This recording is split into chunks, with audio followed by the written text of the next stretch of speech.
صاحب کی اس بیان پر کیا کہیں گے آپ کہ کچھ ایکسپائر شیل بم پڑے ہوئے تھے جو گیس والے تو چلا کے ہم نے بھی چیک کر لیے ہیں؟ ایکسپائرڈ تو کون ہے، کس کی ایکسپائری ڈیٹ نزدیک ہے، اور میرا خیال ہے کہ وہ ہوتا ہے نا کہ پوسٹ ایکسپائری ڈیٹ کبھی کبھی ہوتا ہے نا، کبھی کبھی آپ کو پتہ ہے پاکستانی گھروں میں بھی ایسا ہوتا ہے کہ ایکسپائری ڈیٹ آ جاتی ہے، لیکن ہمارے جو والدین ہیں وہ کہتے ہیں نہیں نہیں نہیں خیر ہے چل جائے گا ٹھیک ہے، بو نہیں آ رہی اس کو چلا لیتے ہیں ایک دن، لیکن جب وہ پکاتے ہو تو آپ کو پتا چلتا ہے نہیں ٹھیک لکھا تھا گورے نے ایکسپائری ڈیٹ ہے، اس کو نہیں پکانا چاہیے تھا، سن لیا کرے۔ تو میرا خیال ہے ایکسپائر شیلز تو نہیں ہوئے، لیکن کچھ لوگوں کا سیاسی کریئر ایکسپائری ڈیٹ سے اوور ہے، اوور جا چکا ہے، اور میری یہ تمنا ہے کہ میں اپنی زندگی میں دیکھوں کہ عوام ان لوگوں کو جن کی نہ زبان نہ ان کی اقدار ہمارے پاکستانی معاشرے کی جو 22 کروڑ عوام ہے اس سے میچ کرتی ہے، ان کو باہر نکالیں، باہر فیلڈ سے نکالیں ان کو۔ اور یہ بات کرنا میں کہتی ہوں کہ ہماری بے غیرتی کا ثبوت ہے کہ ایک شخص کھڑا ہو کے کہہ رہا ہے کہ وہ ہمارے عوام کے اوپر، سرکاری ملازمین کے اوپر وہ لیب ریٹس ہیں، کیا آپ ٹیسٹنگ کر رہے ہیں؟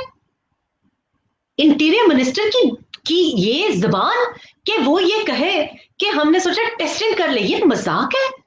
ہمیں شرم آنی چاہیے، شرم آنی چاہیے ہمیں کہ وہاں پہ ہمارے پینشنرز بھی تھے، جوان بھی تھے، ایک بیچارہ پولیس والا افیکٹ بھی ہوا ہے۔ یہ آپ ہمیں تجربہ گاہ جو بنائے ہوئے نا، آپ ہم پہ شیلنگ پریکٹس کریں گے، آپ ہم پہ شیلز آزمائیں گے کہ گیس شیل کام کر رہی ہے کہ نہیں؟ مطلب کل کو یہ ایک قوم کی میں کیا کہوں، ہم کو شرم اپنے اوپر آنی چاہیے کہ نہ یہ کسی کی فوتگی پہ اپنی زبان کو کنٹرول میں رکھتے ہیں، چاہے وہ بیگم کلثوم نواز کی فوتگی ہو۔ کل میں مشاہد اللہ صاحب کے جب ہم نے اظہار کیا ایک مسلمان کی حیثیت سے بھی کچھ شرم حیا کر لیں، جس قسم کی باتیں لوگ کر رہے تھے کسی کی فوتگی پہ، کسی کی فوتگی پہ بھی ان کو شرم حیا نہیں ہے۔ اور وہ جن کے اوپر آپ نے شیلنگ کے تجربے کیے تھے وہ تو سیاسی ورکر بھی نہیں تھا، وہ تو پی ایم ایل این کا ورکر بھی نہیں تھا، وہ تو میاں محمد نواز شریف کی بیٹی بھی نہیں تھی، تو ہم یہ کیسے برداشت کر رہے ہیں؟ آپ مجھے بتائیں سندھی اللہ صاحب، یہ ہم کیسے برداشت کر رہے ہیں؟ میری تو غیرت کو یہ بالکل برداشت نہیں ہے۔ میں نے تو جو ہی سنا وہ تو میں نے وہ کلپ لگایا اس دن، حالانکہ میں اس شخص کے بارے میں بات کرنا پسند نہیں کرتی، جو اس شخص کی زبان ہے، جو اس شخص کو ٹی وی پہ بیٹھ کے کس طریقے سے اس کو کوریج دی جاتی تھی۔ ہم کو ٹی وی پہ ایسے لوگوں کو نہیں بٹھانا چاہیے، ہم نے اس کو وزیر داخلہ بنا دیا ہے۔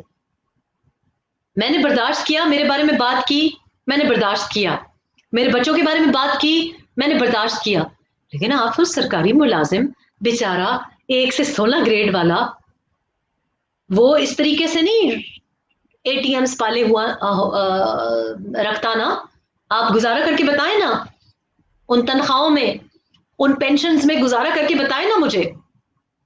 کر سکتے ہیں آپ اپنی بیٹی کی شادی اس میں؟ پڑھا سکتے ہیں اپنے بچے کو آپ جو رشوتیں اور سفارشیں چلانی پڑتی ہیں؟ آپ تو اپنی زمین نہیں نکلوا سکتے پٹواریوں سے۔ آپ نے دیکھا ہے وہ جو آج کل ویڈیو چل رہا ہے، لوگ اپنی زمین کی پرچی نہیں نکلوا سکتے، تو آپ 55,000 پہ مجھے گزارا کر کے بتائیں نا، جہاں گھر میں 5 کھانے والے ہوں اور بندہ بھی ریٹائر ہو جائے اور اس کا ذاتی مکان بھی نہ ہو، اور آپ ان کے اوپر ٹیسٹ شیلنگ کر رہے ہیں۔ اور انہوں نے کیا کیا تھا؟ انہوں نے کوئی پتھر مارے تھے؟ انہوں نے کوئی گالیاں نکالی تھیں؟